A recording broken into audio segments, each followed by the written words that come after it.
Bom, então lembrar da tríade, né, gente? Hipotermia, hipoglicemia, desidratação. Lembrar que é disso que o neonato morre. Então, lembrar que vocês devem se atentar à hipotermia como um fator a mais, tá? Então, vamos lá, ó. E aí, quando a gente fala de tríade, tem muita fisiopatogenia envolvida com isso, né? Mas eu quero chamar a atenção de vocês especificamente para a nossa conversa de hoje, é isso aqui, ó. Hipotermia, a presença de hipotermia, gente, no neonato, gera fisiologicamente uma paralisia, prestem atenção nisso, uma paralisia no trato gastrointestinal. Isso é decisivo no seu tratamento. Por quê? Obviamente, a gente vai partir, né, da nossa conversa base de que se há uma hipotermia, e lógico, como que a gente diagnosticou que há uma hipotermia? Até hoje não tem um marcador mais sensível do que a temperatura anal, ok? Então, lá na mucosa anal, aferir a temperatura e ver naqueles parâmetros que eu passei para vocês de qual é a temperatura normal de um neonato, encontrar que esteja abaixo daqueles valores, você diagnosticou a hipotermia, tá? Hoje a gente tem também alguns termômetros, não sei se algum de vocês usam, se alguém usar, coloca aí para mim que usa, que também usa aqueles internos, né, que avaliam dentro do pavilhão auricular.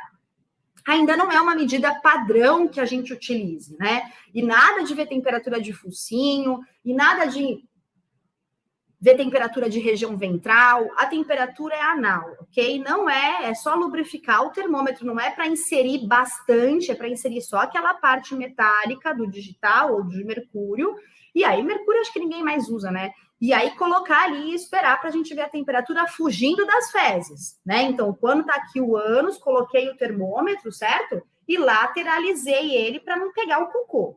É isso que eu vou ver a temperatura. Beleza. Uma vez que haja hipotermia, a nossa correção será aquecer esse neonato. Mas eu já dei uma breve comentada aqui com vocês, que a gente não tem o interesse, como minha amiga mencionou, né, em 20 minutos colocar essa temperatura normal. Não é a nossa intenção. A nossa intenção é que tudo vá se normalizando devagar. E lembrar que nesse processo, gente, em que a temperatura está se restabelecendo, eu não sei se o neonato 1 ou se o neonato 2 vai ter paralisia de trato gastrointestinal, mas eu vou pensar que todos tenham paralisia de trato gastrointestinal. Por que eu estou dando tanta ênfase nisso? Porque vocês vão se deparar com neonatos com hipotermia na tríade, que é hipoglicemia, desidratação e hipotermia. E aí a gente quer, no reflexo clínico, a gente pensa, beleza, eu vou aquecer esse neonato e vou chuchar comida na boca desse cara. E é aí que está um grande erro, e a gente depois pensa assim, é tão difícil tratar neonato, né? Porque você vê, morreu. Às vezes, de fato, o paciente pode vir a óbito, mas eu quero chamar a atenção é que erros de manobra clínica também levam o paciente a óbito. Então, se eu partir, e aqui vocês podem decorar essa informação, se o paciente está em tríade, se o paciente está em hipotermia, há paralisia de trato gastrointestinal. Isso quer dizer que eu vou restabelecer a temperatura desse cara e, nesse meio tempo, eu posso ajudar na hipoglicemia, gente, fazendo a administração de uma glicose, por exemplo, para que, obviamente, esse paciente não entre mais em hipoglicemia e convulsione e agrave o quadro, porque lembra que a hipoglicemia pode gerar uma crise convulsiva, epilética, né? Então, eu posso fazer essa manobra junto, mas eu não vou preparar mamadeiras, colocar ele para fazer, mesmo porque reflexo de sucção talvez ele nem tenha, né? A gente não espera que ele tenha reflexo de sucção na tríade, na hipotermia, né? Mas eu quero chamar a atenção não oferecer alimentos, porque esse paciente está em paralisia do trato gastrointestinal.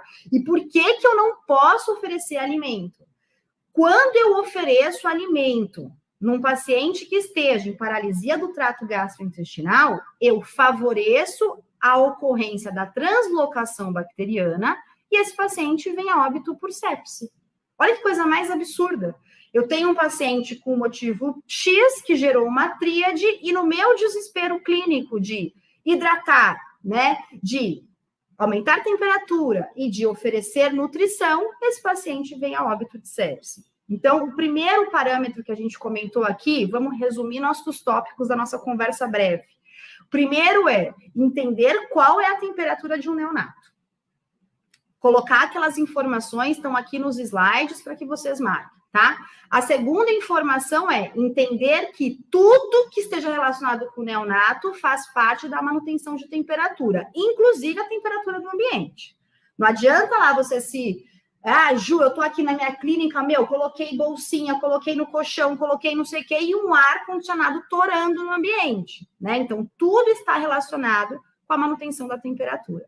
E o terceiro ponto é colocar na cabeça, não vai dar, ai, Ju, mas eu tenho como clinicamente saber que há uma paralisia? Teoricamente, quando você deveria, num neonato, fazer a auscultação abdominal, para que você identifique borborigmos. Isso seria um indício que não há uma paralisia, pelo menos não há uma paralisia completa do trato gastrointestinal.